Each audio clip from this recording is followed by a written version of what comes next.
welcome to ET Now Hangouts with me, Ankita Saxena. Well, I'm back with yet another exciting episode of meaningful conversations from influencers, young startup founders, the latest trends, and what's hot in the market. Well, first up, I take you to the headquarters of the third largest colored cosmetic brands in India to meet with the co-founders to know their strategy for their brand and advice for the young startup founders. And then we take a look at what's hot for the weekend. So, without further ado, let's get started with the show and let's go across and take a look at the exclusive conversation I had with the co-founders of Sugar Cosmetics.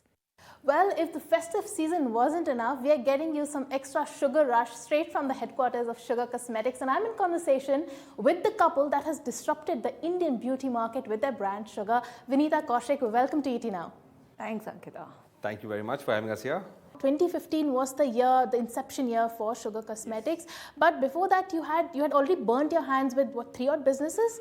So what was that eureka moment? Like, oh, I'm onto something big now.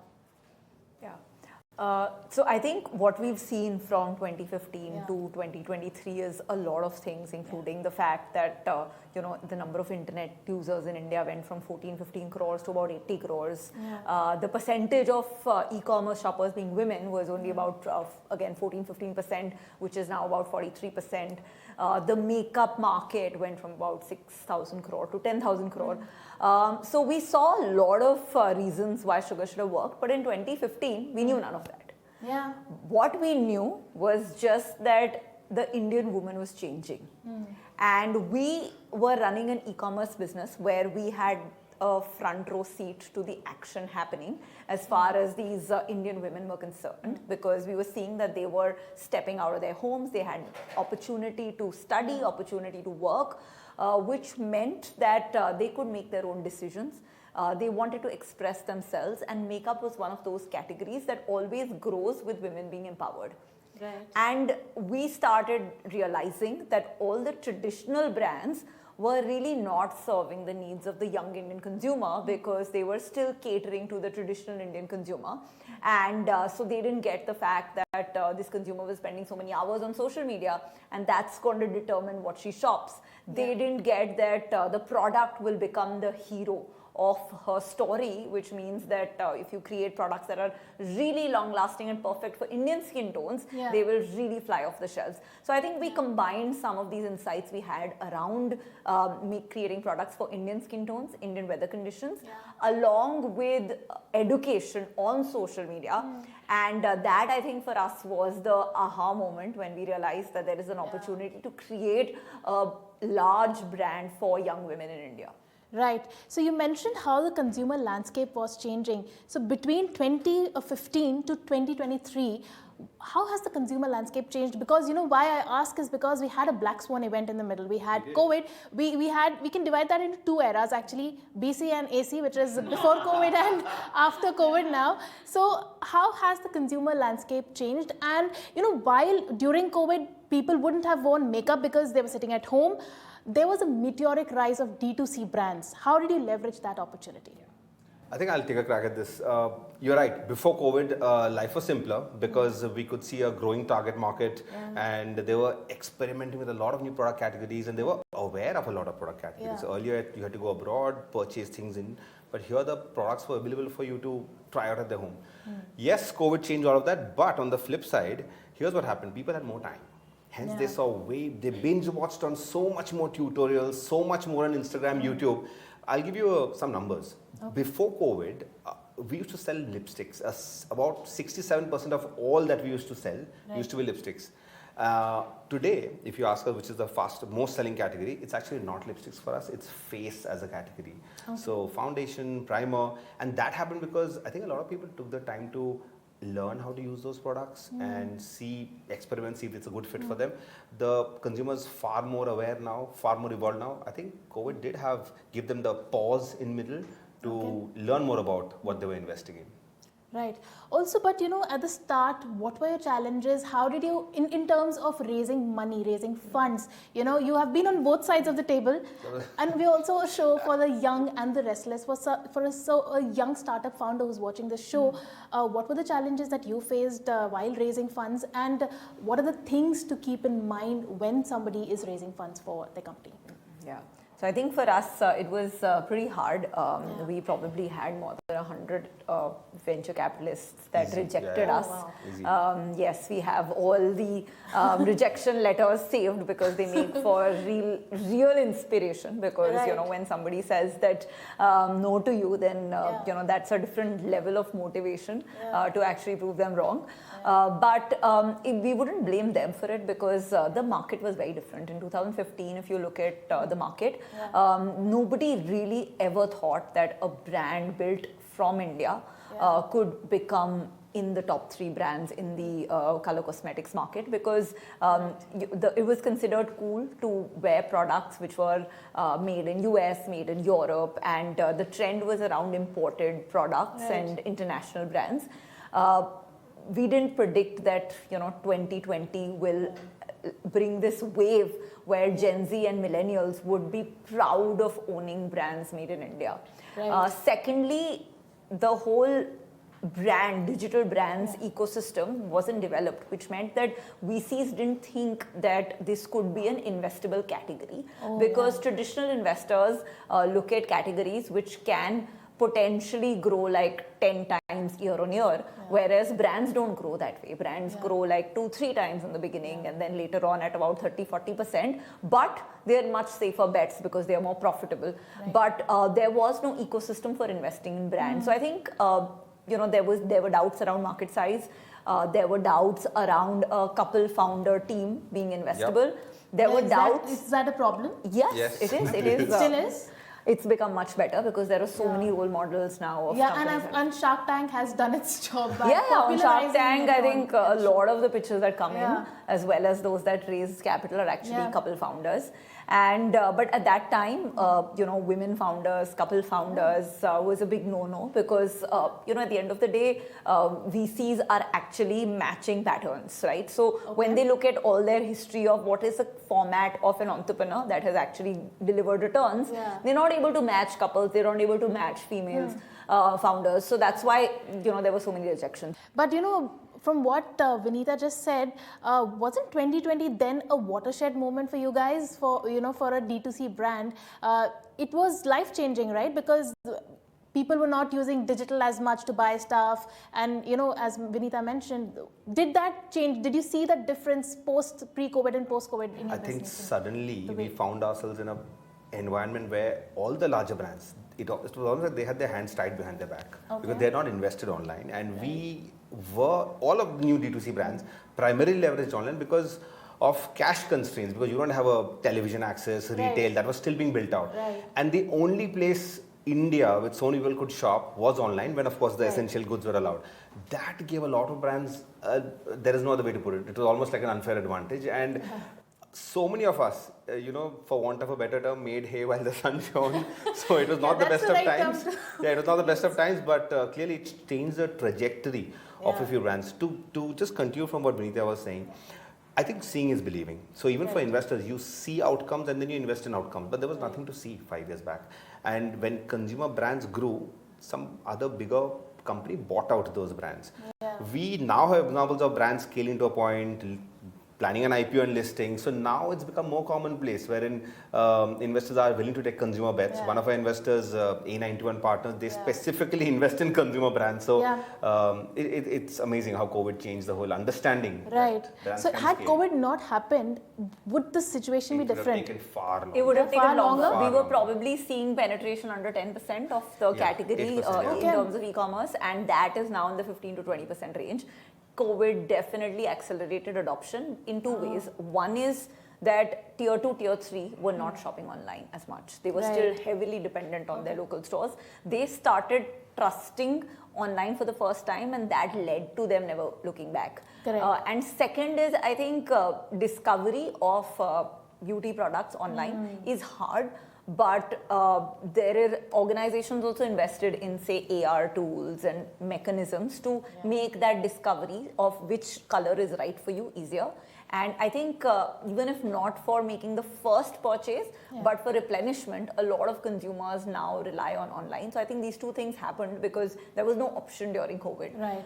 So I think many consumers did go back as well to shopping offline for the experience. And I think India is going to be a predominantly offline market for a long, long time to come. And which is why brands like us are focused on an omni-channel growth strategy. So right now, what are your challenges in the Indian market? Where do we start? Where do we end? Because see, India's a market full of opportunities, but every opportunity you try, there's no arbitrage in India. Because if you figure out something, there are 10 other brands that are going to run hard to close the gap, which is why now all the larger legacy brands are also building a strong online muscle. I think one of the challenges I think we see is a competition from the legacy brands. Is that one of the challenges? Not all the legacy brands, but some legacy brands, of course, open up. I think India, and you would have heard this earlier, is like a culmination of many small nations. Right. Like there is absolutely no merit in this one-size-fits-all market. I can't run a Hindi ad in the South market and you can't dub it into Bengali and do it. Absolutely. So which is why, and it's very expensive to replicate national level campaigns. So one of the challenges which we are now seeing is how do we speak more closely to local audiences, to geographical pools of our customers who know the brand, but to get them to love the brand, we need to be far more closer. And India is both, as in the opportunity and the challenge is that if you're able to develop that connect with the market, you're very tough to displace. And that's, I think, one challenge for not just us, any brand building in this space. Okay. So which brings me to my next question is on marketing and advertising. You do fair amount of advertising and marketing. So what is the percentage of ad and marketing for a young brand, or if somebody is starting out, what should be the ideal percentage of marketing and ad spend budget? So I'll tell you, for very large scale brands, it will be single digits, max 9 to 10%. Now, when you're a startup brand, so here's what I'd advise and here's what we did. If you're not funded and you're just trying to prove product market fit, then it is a very bad idea to go gangbusters and say, I'm going to spend 30-35% of my ad revenue, because there's no guarantee that you're going to raise funding to extend your runway. In India, you have to survive. One of my friends said that India is such a market. If you can stay alive for 15 years, you will be a unicorn. So that's the trick. So I mean, it made a lot of sense to me. So what we did was we balanced out our channels. Whatever, let's say, some of our profitable channels, which were our marketplaces, some of our retail channels, we used that to subsidize some of our D2C channels in the initial stages. And you have to maintain that balance. Once an investor believes in you and funds the story, then you earmark a period of, say, 18 to 24 months, wherein you budget for a 30-35% cost of sales, and you have to do that because you have to spend more than in some places compared to what your competitor is doing. Otherwise, it's tough to get into the mindset of the consideration set of the consumer. But you're correct. That is for a very limited period of time, maybe 2 years, maybe 2.5 years max. And so, then numbers keep coming down eventually. Yeah, maybe you can just to frame it like up to 20 crores. Ideally, it should be very low. Fair. It should be almost 0% because it should be really the product going viral. 20 to 100 crores, it's probably up to 35-40% because that's when you are really getting people to become aware. And then 100 crore onwards, you keep decreasing it over a period of time, bringing it down to the 7-8% where the larger companies operate at. But year on year, you sort of shave off 5-7%. Right. Also, as a young entrepreneur, how do you know that you have reached a product market fit? When was that moment for you guys? I think, before reaching product market fit, we got it wrong as well. And so, we knew the difference between getting it right and wrong. I think without spending any marketing dollars, you were able to just pure word of mouth and feedback based on the feedback that consumers are giving and the people that they are referring to. If you're able to get to about 1 or 2 crores of sales a month, then for a brand business, I think it's a, product market fit. I think most founders, if they're not in denial, where they're trying to desperately push sales and hoping that is product market fit. They have an intuitive sense that if like the consumers love the product, they repeat is high, they keep coming back to buy, and they are referring other people. I think that's a good sign that there's a product market fit. I'll just add something here. When we pushed product out in the market, most of the customers don't react, but those who react digitally, it became very easy to record and check what they were responding on DMs, on email, or even on calls. Most of the calls initially is about maybe some product feedback. But there was a very specific point in time, 2017 April, when we got a lot of calls, and suddenly the calls were about when will this be back in stock. And it was about one very specific SKU, a liquid lipstick range that we launched. And that's when we realized that, okay, within a span of 6 months, suddenly you sell over 1 lakh units and you enter 1 lakh homes. That to me was short product market fit. So as they say, you'll know it when it happens. Which brings me to my next question, which is a hero product, and how do you really go about building a hero product? So I think I'll just talk about a couple of products. One is, of course, our first big breakthrough was liquid lipsticks, as Kaushik mentioned. I think it starts with first having a clear insight. And here the insight that we had is that given Indian weather conditions, it's generally tropical, people have to go through a lot of pollution. There is women who are working don't want to go back and touch up again and again. The only way to have the lipstick on your face, on your lips from morning to night, is if it doesn't come off at all, and it's absolutely transfer proof. So we worked for almost 2 years on a formulation that actually would set to an absolute matte. And then it would not budge all day.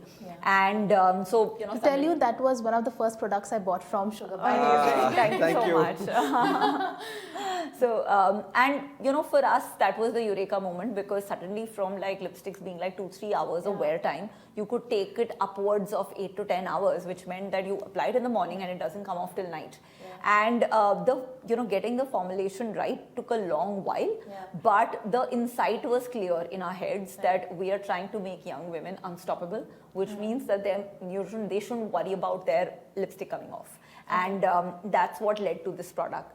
Similarly, we realized that when it comes to face makeup, the biggest category in India is actually foundations.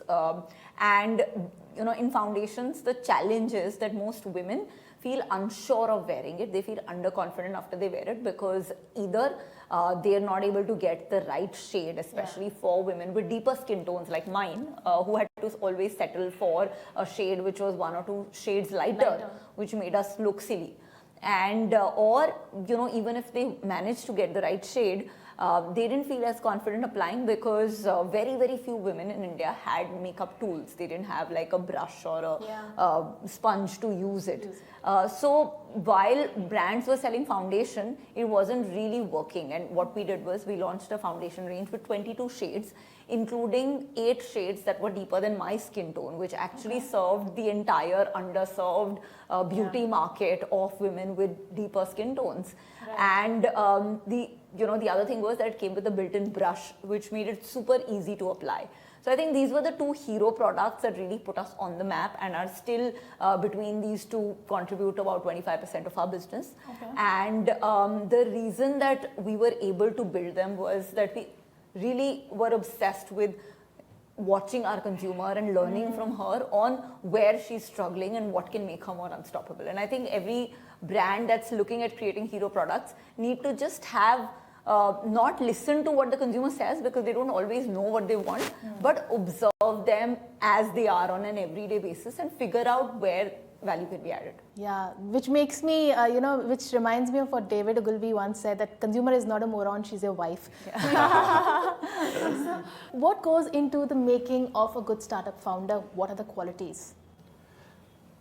I don't think there's a one formula fits all, but if there is one thing I've seen work, let's talk broad strokes. One is, of course, the ability to have that anger inside that if somebody is saying that this won't happen, I want to take a shot at proving that this can happen. I think that resilience, that amount to say, no, I'm going to fight and prove this. And you may not be able to prove this, but the ability to muster the energy to try and not get so affected by somebody saying that it's not going to work, I think that is there in a lot of us. I think the other thing, which I know that I didn't, it took a while for me to get it, understanding of the market you're in. Because a lot of founders, when they start, they are so excited about what they are creating, they don't think about how many people will actually buy this product. So the whole target addressable market as a concept, we realized very late, because we were doing beauty subscriptions earlier, and the market for that to us seemed like it was a very obvious market, but it was actually quite small. And when we started, building sugar cosmetics, suddenly it was so much easier to sell. And people were like, okay, what is that? It's Kajal. Okay, how much? What does it do? I think that was a big realization for us, that if there are only maybe 1 million customers who you can sell to, you're never going to be able to make a big business in a crowded market like India. So that's right. And what are your IPO plans then finally? I mean, you did mention that 2024 is the year that you're looking at. Are you on track for that? Who said 2024? I don't know. No, you mentioned about COVID, so I'll touch. I think COVID was a time when we also had complete clarity that this is a business we want to build over the next 20 years. There's a lot to win in India. We luckily have very patient investors who believe in the long-term story. So we know we want to go public. I don't think we're at a rush to go public right now. So right now, if you look at the internal discussions we have, nobody talks about a timeline earlier than 2026. So we're not. We have to grow the brand a bit more, and we'll hit the market when the time's right. Okay. And also you have onboarded a lot of celebrity investors. It was Ranveer Singh earlier on, now it's Kareena on Quench as co-founder and investor. Is that like a conscious decision to onboard known public figures? I think for us, we've realized that in both of these, for Quench as well as for Sugar, there is a lot of category creation and education that we have to do over the next 3 to 4 years. Like if you look at skincare, in India, there is like a large population that doesn't use anything beyond the soap. And especially say men. Even women, their entire skincare regime is probably a face wash and a fairness cream. Right? So we realized that to change that, we have to get people to understand why it's important, because Indians look at skincare as prevention, as curing a problem, and they only think about skincare then when they need a treatment to a problem. But if you do prevention, you take care of your skin from a young age, you never end up having those problems, and which is why that education about taking care of your skin is very important. And we realized that we have to get somebody who has that kind of credibility to come on board to build this charter of educating consumers on their skin. And really there wasn't a better person than Kareena, who herself has had a consistent skincare routine for a long time, is very passionate about this category, of course has really radiant skin. And she's come on board to really help us in educating Indians on taking care of their skin. And we feel that in the next 10 years, just like health has taken priority, taking care of our skin for both men and women will become a priority, and she will help us lead that entire consumer education process. And we feel that it's not just about getting any celebrity, but when you get to partner with somebody who's passionate about the category, is really thinking of it long term rather than like an annual contract, then they can add a lot of value, because they really have a voice that India listens to. All right. Thank you so much for your time, Vineeta and Kaushik. But before we let you go, we'll play a quick game. It's him or her. Okay. Okay? So Go on. Off script. Okay, let's go. Don't get competitive. It's all him, okay? All right then. Brace yourselves. Who is a better decision maker? Her. Who is better at convincing investors? Him. Oh, him. Okay. And who's more creative? Him. Yeah, him. Okay. Who's more cautious and who's the risk taker? Him cautious, her risk taker. Okay. Yeah. Who's more media savvy? Him. More media savvy. Yes. May not look like it in Surprise, interviews, surprise. but I know. I'm surprised actually with that one. So you should be doing more interviews. Yes, I was not even on social media till 2021. Okay, who's more bossy? Him. Both. Okay, who's a better boss? Should I be asking that? Yeah, you can do a poll. No. Okay, who is more calmer in more difficult situations? Who's the calmer one? Oh, him. Okay, all right, that's all. Mine. Thank you so much, guys, for your On time. all the answers. Most not of it, bad. yeah. Not bad. Thank you, guys. Thank you so much for your time. Thank you very much. We enjoyed this. Thanks. Well, with that, it's time for us to take a quick breather. You don't go anywhere. Stay tuned for lots more coming up.